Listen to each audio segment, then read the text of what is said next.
Hello विद्यार्थियों, मैं सदानंद पासवान इस ऑनलाइन क्लास में आप सभी का एक बार पुनः स्वागत करता हूं।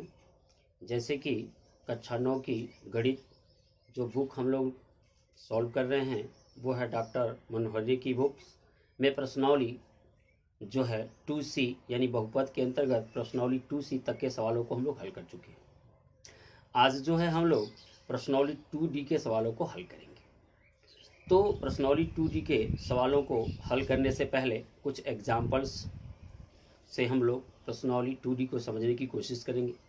जो प्रश्नावली 2D है उसमें जो है आपका कॉमन फैक्टर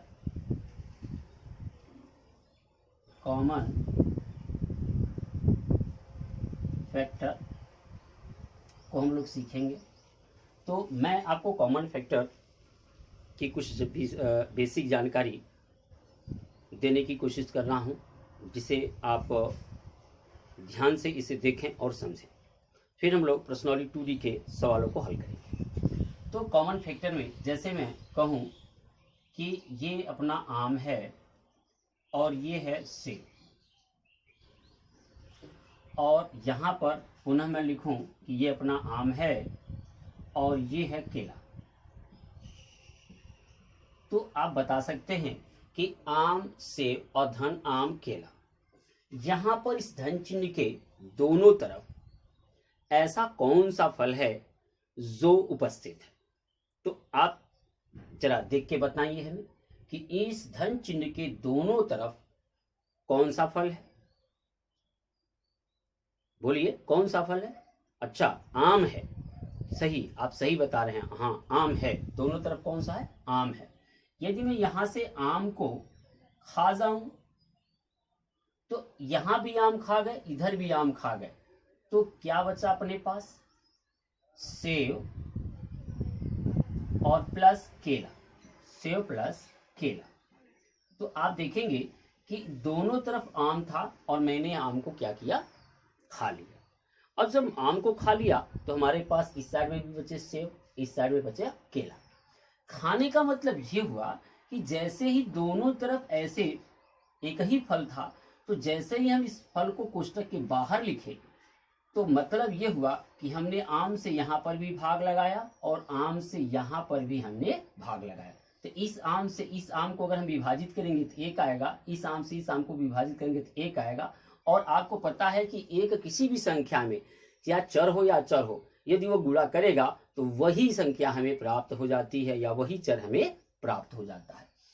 अब देखिए कि देखते हैं कि क्या हमारा ये जो कॉमन हमने किया है वो सही है या नहीं है। तो पुनः यदि हम ब्रैकेट को तोड़ेंगे तो ये जो आम है यहाँ यहाँ दोनों जगह पर गुणा करेगा। तो फिर देखिए आम सेब,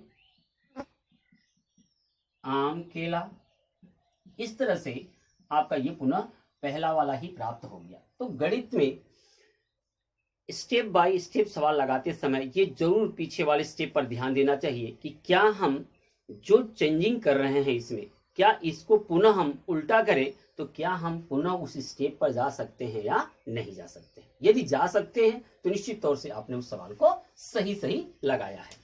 तो इस तरह से हमने क्या किया? आम सेब, आम केला, तो दोनों तरफ आम हमारा कॉमन था, आम हमने बाहर किया तो इधर बचा सेब, इधर बचा केला।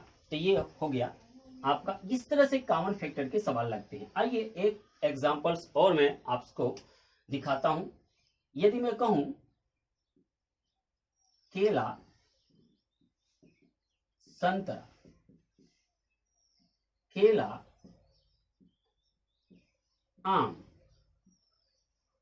और मान लीजिए मैं एक और लेता हूं केला, अंगूर। अब जरा बताइए हमें कि क्या यहां पर ऐसा इन दोनों धन चिन्हों के एक पद, दो पद, तीन पद, तो अब बताइए क्या ऐसा कोई फल है जो यहां पर भी हो, यहां पर भी हो, यहां पर भी हो? चलिए बताइए कौन सा फल है?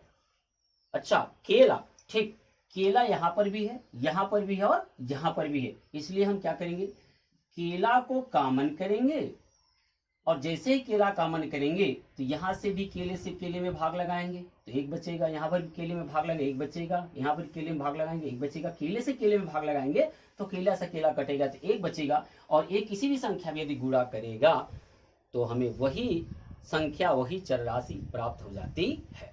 तो इसीलिए यहाँ क्या बचा, केला यहाँ खत्म, यहाँ से भी केला खत्म, यहाँ से भी केला खत्म, यहाँ क्या बचा अपना संतरा, यहाँ क्या बचा आपका आम, और यहाँ क्या बचा आपका अंगूर। तो इस तरह से आप देख सकते हैं कि हम क्या देख रहे हैं कि ऐसा कौन सा फल है जो तीनों जगह उपस्थित था। तो केला तीनों जगह उपस्थित था, इसलिए हमने केले को अपना कॉमन लिया, और केला कॉमन जैसे लिए तो हमने क्या किया, यहाँ केला से भाग लगाया, और जैसे हम केला से भाग लगाएंगे यहाँ पर भी मैंने केले से भाग लगाया, यहाँ पर भी मैंने केले से भाग लगाया। कॉमन लेने का मतलब हम भाग लगा रहे हैं। तो यहाँ केले से केला कटेगा तो एक बचेगा, यहाँ केला से केला कटेगा तो एक बचेगा, केला से केला कटेगा तो एक बचेगा। केले से केले में भाग लगाएंगे तो एक ही बार में तो कटेगा, तो एक गुणा करेगा तो संतरा हो जाएगा, एक गुणा करेगा तो आम रह जाएगा, एक गुणा करेगा तो अंगूर ही रह जाएगा। तो ये समझने के लिए था कि जो ऐसा फल जो तीनों जगह उपस्थित था हमने उसे बाहर किया, तो उसी फल से हम तीनों पदों में भाग लगाए तो वो वाला जो उपस्थित था वो तीनों का तीनों एक में बदल जाता है, इसलिए वो खत्म हो जाता है, और शेष जो है हमारा उसी चिन्ह के साथ हम लिख लेते हैं, जैसे संतरा प्लस आम प्लस अंगूर। तो ये जो है 4 पदों में भी हो सकता है, ये तो 3 पद में था। आइए हम 4 पदों में इसको कैसे लगाते हैं इसी पर समझते हैं। तो 4 पदों में जैसे मैं कहूं आम सेब, आम केला, पुनः संतरा सेब, संतरा केला। तो ये देखिए 4 पद हो गए इसमें।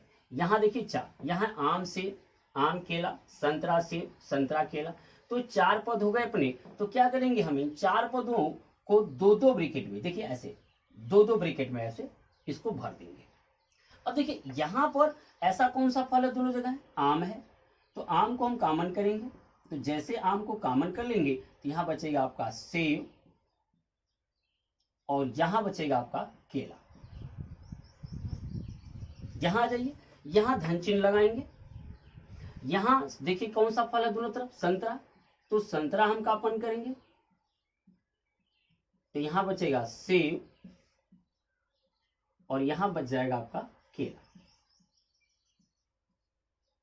अब देखिए, अब यार ध्यान से देखिए, यहाँ एक बीच में प्लस चिन्ह है, तो यहाँ सेव धन केला दोनों जगह है, यहाँ पर भी सेव धन केला है, यहाँ पर भी सेव धन केला है। तो हम क्या करेंगे, पुनः एक बार सेव धन केले को कॉमन करेंगे, सेव धन केला हम क्या करेंगे, कॉमन करेंगे, ऐसे सेव धन केला कॉमन कर लेंगे, और जैसे ही सेव धन केला कॉमन करेंगे तो सेव धन केला से यहाँ भाग लगाएंगे तो ये पूरा का पूरा कट जाएगा, तो आम में बचेगा आम, यहाँ पर सेव धन केला से इसी से हम यहाँ भाग लगाएंगे तो ये पूरा का पूरा कट जाएगा, बचेगा एक, तो एक का गुणा करेंगे तो संतरा ही आएगा। यानी बचा क्या, सेव धन केला जैसे ही हम यहाँ से निकाल लिए तो हमारे दूसरा ब्रैकेट में बच गया आम और धन संतरा।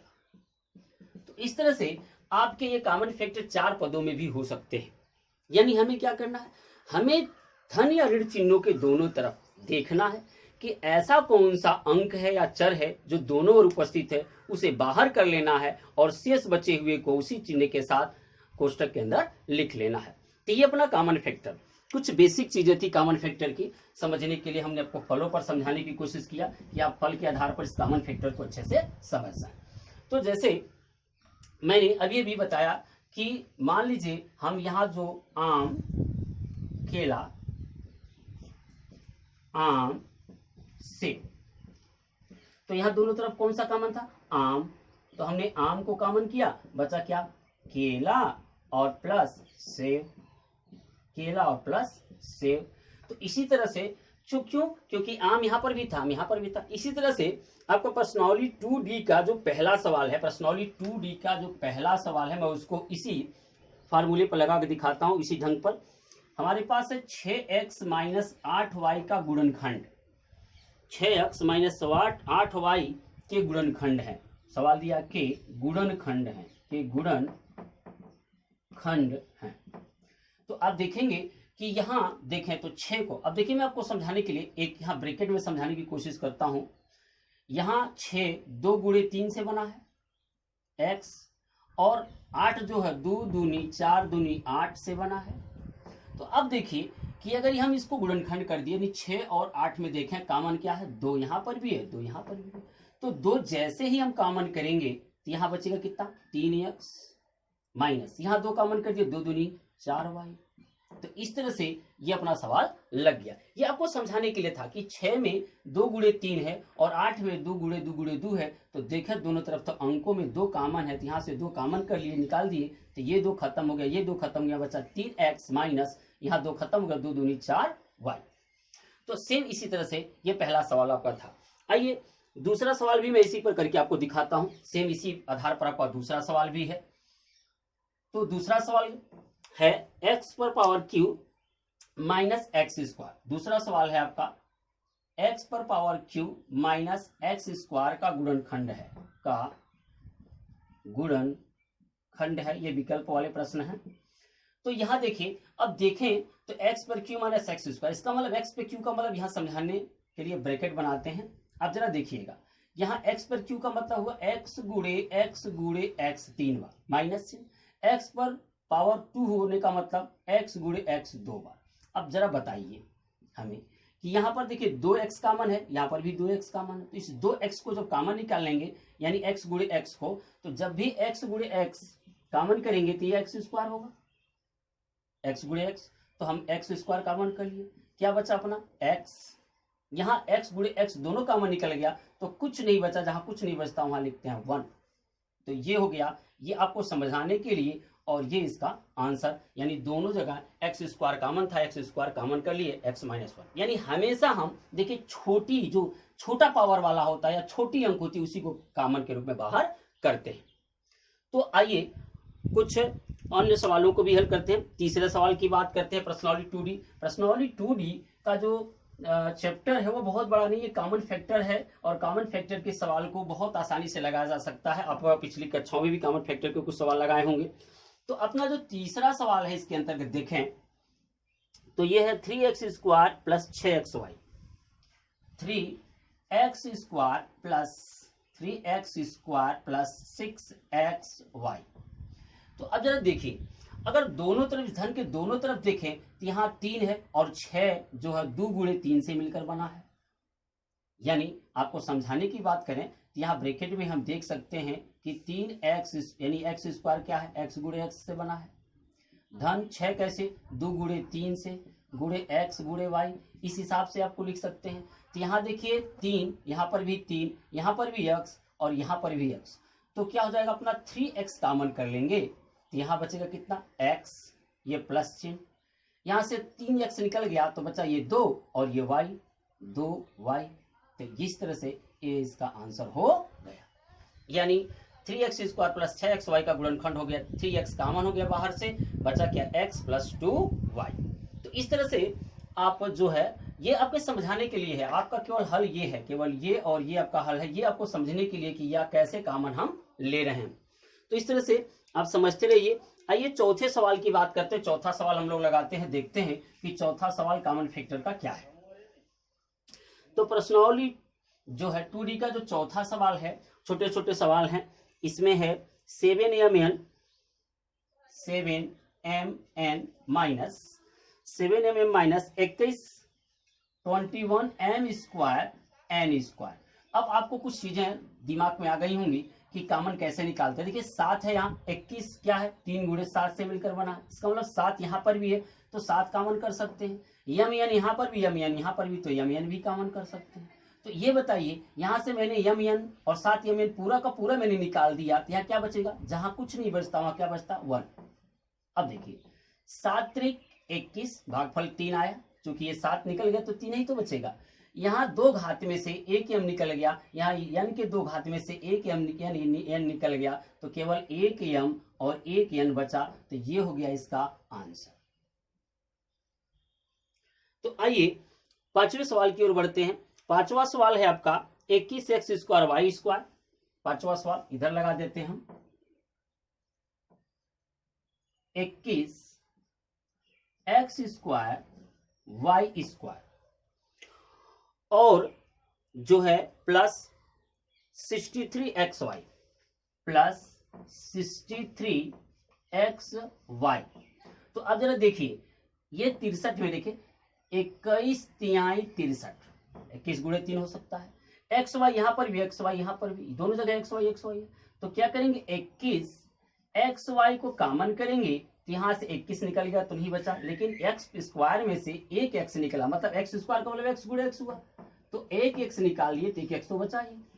वाई के स्क्वायर में से एक वाई निकल गया तो एक वाई बचा ही। यहाँ पर 21 तिहाई यानी 21 से हम क्या कर रहे हैं, भाग लगा रहे हैं, यानी दोनों जगह हम लोग जिसको कॉमन लेते हैं उससे क्या करते हैं, डिवाइड करते हैं, भागफल यहाँ लिखते हैं। तो 21 से 21 कट गया तो एक को लिखना नहीं है। एक देखो एक्स स्क्वायर में से इसका एक घात घट गया तो एक एक्स बचेगा, यहाँ वाई स्क्वायर में से घात घट जाएगा तो वाई बचेगी, लेकिन यहाँ 21 तिहाई क्या हो जाएगा 63, और ये एक्स वाई से एक्स वाई कट गया, एक बचा तो 3 एक का नाम तो 3 ही हुआ, यानी एक्स वाई धन 3। ये आपको समझने के लिए था, यानी जिस चीज को हम कॉमन लेते हैं उसी संख्या से जो दोनों तरफ उपस्थित होता है उसको कॉमन लेते हैं और उसी संख्या से हम उनमें भाग लगाते हैं और भागफल को कोष्ठक के अंदर उसके चिन्ह के साथ लिख देते हैं। तो आइए अब हम छठे सवाल की ओर बढ़ते हैं। छठा सवाल जरा देखिए और समझने की कोशिश कीजिए। यदि आपको दिक्कत हो रही होगा समझने में तो वीडियो को 1 से 2 बार रिवाइंड करके निश्चित रूप से आप देखिएगा, आपको बिल्कुल सवाल एकदम से समझ में आ जाएगा। तो अपना जो छठा सवाल है आपका जो है वो है 3p square q square plus 2p square q plus 9pq square. तो इसको लगाना है छठे सवाल को। तो छठा सवाल अपना ये है, इसको हम देखते हैं। तो यहां पर देखें तो 3p square q square plus 2p square q 9pq square. तो देखें अंक में यहाँ 3 है, यहाँ 2, यहाँ 9, तो अंक में तो कोई कॉमन है नहीं, लेकिन pq तीनों जगह है तो हम p और q कॉमन करेंगे तो यहाँ pq से भाग लगाएंगे तो यहाँ बचेगा 3, 2 घात में से घात निकल गया, यहाँ बचा pq, ये बचा प्लस, ये बचा 2।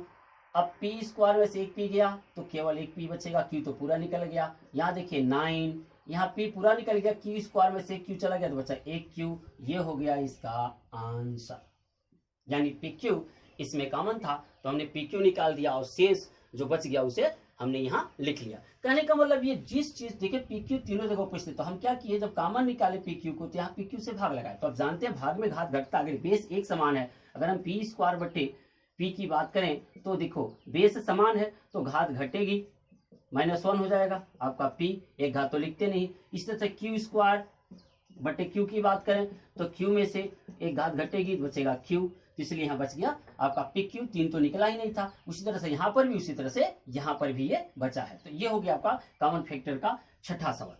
तो आइए अब 7वें सवाल की ओर बढ़ते हैं। कॉमन फैक्टर में कुल 10 सवाल हैं और मैं आशा करता हूँ 10 सवाल मैं आपको लगा करके दिखा देता हूँ और फिर अपने पास से कुछ वर्क मैं आपको दूंगा। तो जो हमने लगा लिया जो है छठा सवाल, अब 7वें सवाल की ओर बढ़ते हैं। अपना 7वां सवाल है, जरा देखिएगा, ये दिया हुआ है a स्क्वायर b और 1 माइनस एक्स, पुनः दिया है -a और 1 माइनस एक्स, ये दिया हुआ है आपके पास। और इसके क्या करने हमें, निम्नलिखित के गुणनखंड कीजिए, दिया हुआ है निम्नलिखित के गुणनखंड कीजिए। तो इसके गुणनखंड करने हमें, तो हमें क्या करना, देखिए 1 माइनस एक्स दोनों जगह उपस्थित है इस चिन्ह के ऋण चिन्ह के, तो 1 माइनस एक्स कॉमन करेंगे तो ये 1 माइनस एक्स होने से खत्म हो जाएगा, बचेगा a स्क्वायर b माइनस ए। तो ये हो गया 1 माइनस एक्स। अब यहाँ देखेंगे तो यहाँ a कॉमन है तो a को पुनः कॉमन कर लेंगे तो बचेगा आपका ab माइनस 1, और चाहें तो आप इसे a को सबसे पहले लिख सकते हैं, 1 माइनस एक्स के बाहर भी लिख सकते हैं, और चाहें तो हम इसी को लिख लें पहले ab माइनस 1, दूसरे ब्रैकेट में 1 माइनस एक्स। तो ये हो गया इसका आंसर। चलिए 8वें सवाल की ओर बढ़ते हैं और 8वें सवाल को देखते हैं कि 8वां सवाल अपना क्या है। तो आइए 8वें सवाल को हम लोग सॉल्व करते हैं। प्रश्नावली 2D का जो कक्षा 9 के लिए और पुस्तक जो हम लोग लिए हैं वो है डॉक्टर मनोहरे के राइटर्स हैं। तो यहाँ पर हम कॉमन फैक्टर पढ़ रहे हैं, कॉमन फैक्टर में ये देख रहे हैं, तो यहाँ देखिए 5 है, यहाँ 10 है, यहाँ 20 है। इसका मतलब 5 से 10 और 20 दोनों कटेंगे, यानी 5 दूनी 10, 5 चौके 20, यानी 5 यहाँ पर भी, 5 यहाँ पर भी है। तो सबसे पहले हम 5 कॉमन कर लेंगे। अब देखिए कि x plus Y, X plus Y, X plus Y तीनों जगह है, तो सबसे छोटी घात किस पे है? इस x प्लस वाई पे। तो सबसे छोटी घात होगी, उसी को हम लोग क्या करेंगे? कॉमन कर लेंगे। अब दूसरे ब्रैकेट में हमें लिखना है, क्या लिखेंगे? यहाँ x प्लस वाई है आपके पास, तो यहाँ x प्लस वाई के 3 घात में से एक घात निकल गया, बचा क्या? x प्लस वाई का होल स्क्वायर। यहाँ क्या बचेगा? 5 दूनी 10, लेकिन एक घात निकल गया तो x प्लस वाई। और यहाँ क्या बचेगा? 5 चौके 20, ये अपना बचेगा। तो इस तरह से ये इसका हल हो सकता है। चाहे तो थोड़ा सा इसको और तोड़ सकते हैं, x प्लस वाई हो गया, इसको तोड़ना चाहे तो तोड़ सकते हैं। इसको तोड़ देंगे, X square plus 2xy plus Y square, इसको तोड़ेंगे तो आ जाएगा 2x प्लस 2y प्लस 4।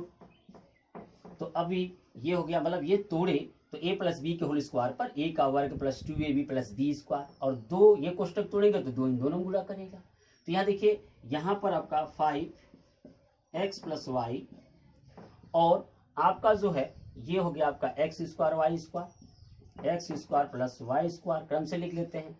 यहाँ 2xy हो गया plus 2xy plus 2x plus 2y plus 4, इतना भी आप आंसर लिख सकते हैं इसके गुणनखंड के। लेकिन आपकी बुक में जो आंसर की बात है, वो आंसर जो है, तो इसमें जो आंसर आपकी बुक में दिया होगा वो इतना ही दिया होगा, लेकिन हमने यहाँ तक इसलिए बता दिया कि आप चाहें तो यहाँ तक भी तोड़ करके इसे लगा सकते हैं। तो आइए नेक्स्ट सवाल की ओर बढ़ते हैं। अगला सवाल जो अपना है उसको देख लेते हैं। कुल 10 सवाल हैं आपके पर्सनली 2D में, और टोटल में लगा देता हूँ, फिर उसके बाद आपको होमवर्क दे रहा हूँ। जो 9वां सवाल है उसको जरा देखिए। जो 9 वाला सवाल है अपना, वो है a पर q, b पे q plus 2a square b square और प्लस a पर वर्ग b पे 4।